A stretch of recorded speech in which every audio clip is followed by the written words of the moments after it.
Let's take you now back to where the City of Johannesburg Public Safety MMC Councillor Mgcini Tshwaku is currently briefing the media following conducting an inspection at the Devland Cash and Carry today. Let's listen in. The EMS violation, environmental health, because some of the people are sleeping there. That's why I'm saying that for us as the public safety in the city of Johannesburg, agreeing with the province and national, I hear the national wants to come on board. We need to, there must be a worldwide closure of these spider shops and do a re-evaluation.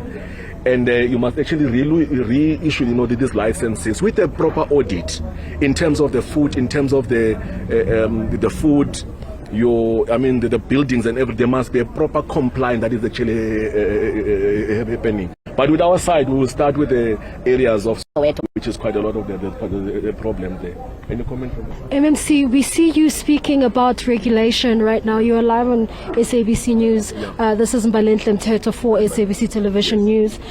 We hear you talking about the regulatory framework. What exactly is that regulatory framework, and what kind of bylaws are these spaza shops governed by? And we also know that for a foreign national, in order to own a business or they have to invest within a certain amount. There's a threshold that they must exceed, and these businesses, if they are operating in these communities, it means that they are operating illegally if they have not met that threshold. Your thoughts on that, and how do you address that? And are you then what are the repercussions for such action?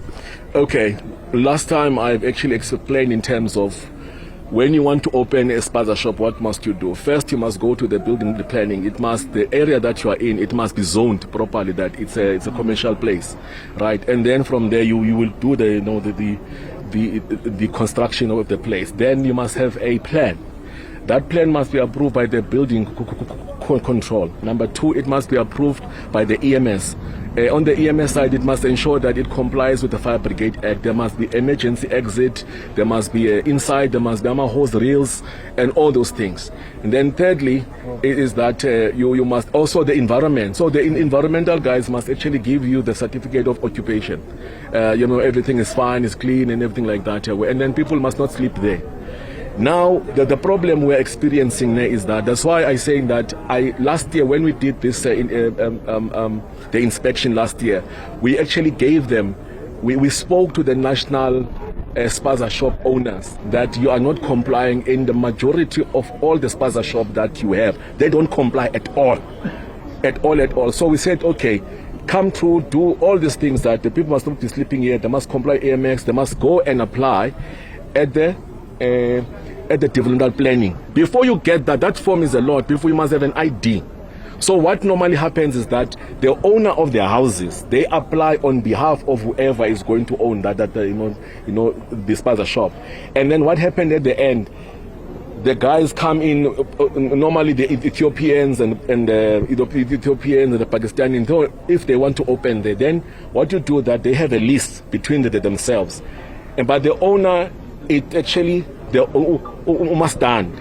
Yeah, but what repercussions are there for those who are seemingly trying to bypass the rules and the regulations? But not only that, why is it that we did not see any immigration officials joining you on this operation, given that we have received word from a number of people who we spoke to on the ground today who said those who are working in this particular shop allegedly used this very entrance behind us or right next to us to leave the premises and evade the law? Why was there no immigration accompanying you? And also, do you believe that maybe this operation was somewhat undermined through social media, and maybe the amount of time that it took for the officials to come in, including yourself, because then it took away the element of surprise and then giving those wrongdoers an opportunity to hide whatever is unlawful?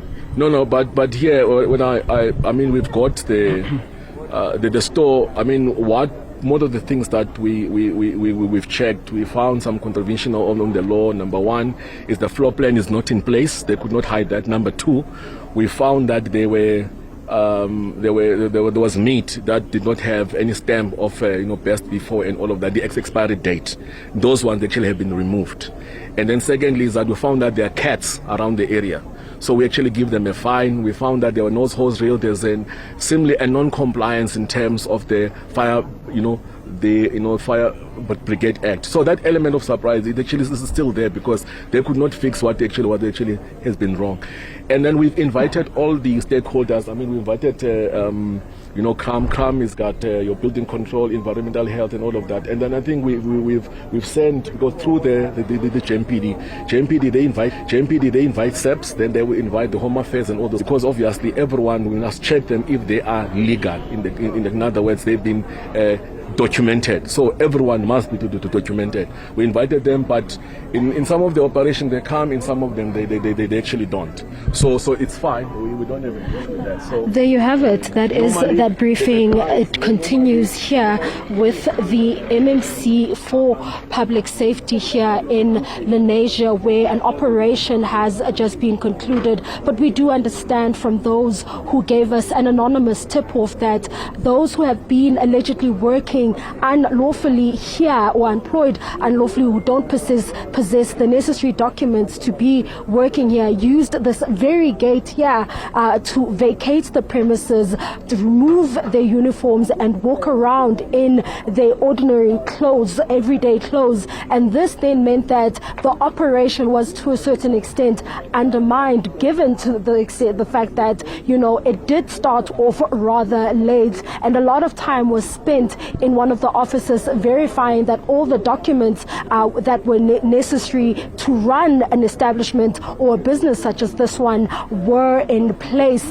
And while that was happening, you will remember that we did speak to SAFM while that was happening, and we did see that it seemed as though it was business as usual, but the staff complement kept declining as we continued with the wait for the MMC to verify the legitimacy of this business. But this operation was intended to start at 12 p.m. in the afternoon. However, it started at 10 to 1 in the afternoon. The MMC was here at around 25 to 12, but spent a little around 15 to 20 minutes in the car. And while we were waiting, we happened to witness people closing down some of those shops, because it became very clear that the media was here and that something wasn't here, and those who were fearful and worried about what was to come started closing down. Now, this is information that we then saw while we were waiting, but it would seem as though they have been given some time, a time frame of 7 days, in order to fix some of the issues that have been identified by the MMC and environment here, where they talk about the presence of cats and the presence of, and the lack of emergency exits. For now, it's back to you in studio. All right, Mbalenhle, Mthethwa there, thank you so much.